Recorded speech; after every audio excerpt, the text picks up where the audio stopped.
نظر بد لگ گئی ہے یا اپنے ہماری فاقہ مستی کا نتیجہ ہے کہ ہر جگہ بس بسم اللہ کر کے خون گرایا جاتا ہے. پاکستان کا آئین اجتماع کی آزادی دیتا ہے، پاکستان کا آئین احتجاج کی آزادی دیتا ہے، پاکستان کا آئین تنظیم سازی کی آزادی دیتا ہے، لیکن معمولی باتوں پہ جو کچھ ہو رہا ہے مزید میں اس میں تلخی ڈالنا نہیں چاہتا. بلوچستان کی حالت کیا ہے، وزیرستان میں کیا ہو رہا ہے، خیبر میں کیا ہو رہا ہے، باجوڑ میں کیا ہو رہا ہے، تھرا میں کیا ہو رہا ہے، اب سب دیکھ رہے ہیں. اب یہ بلاوان تک بھی پہنچ گئی. 18 آدمی زندگی سے ہاتھ دھو چکے ہیں. ان حالات میں عقل اس کا تقاضا ہے کہ جس صورت میں بھی ہو اس آگ پہ پانی ڈالنا چاہیے.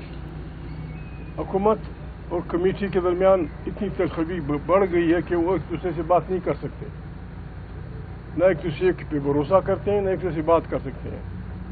حکومت کو بھی چاہیے، جو بھی حکمران ہیں ان کو بھی چاہیے کہ درمیان میں ایسے لوگوں کو ڈالیں جن پہ ان کے ساتھ مولانا فضل الرحمان صاحب کشمیر کمیٹی کے چیئرمین رہے ہیں، حافظ صاحب والوں کی کشمیر کے بارے میں ہم سے زیادہ واقفیت بھی ہے، وہ بھی ہے.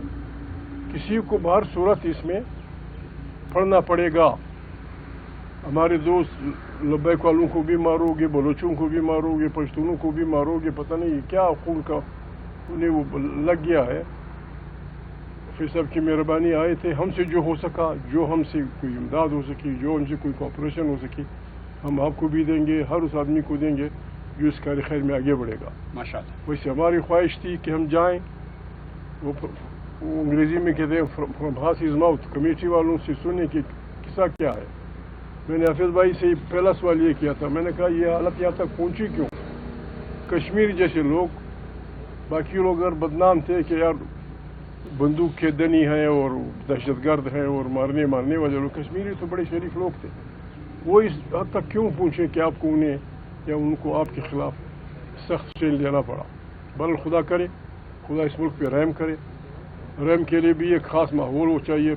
ہم سب کو توبہ کرنی چاہیے، شہباز سے لے کر جرنیلوں تک، جرنیلوں سے لے کر حافظ بھائی تک، میں بھی شامل. ہمیں توبہ کرنی چاہیے اور توبہ کر کے بسم اللہ کر کے اس ملک کو ان بلاؤں سے نجات دلانی ہوگی، ورنہ خدا نخواستہ ہماری بد عملی ایک اچھے خاصے ملک کو مشکل میں ڈال دے گی. آپ کا بہت بہت شکریہ.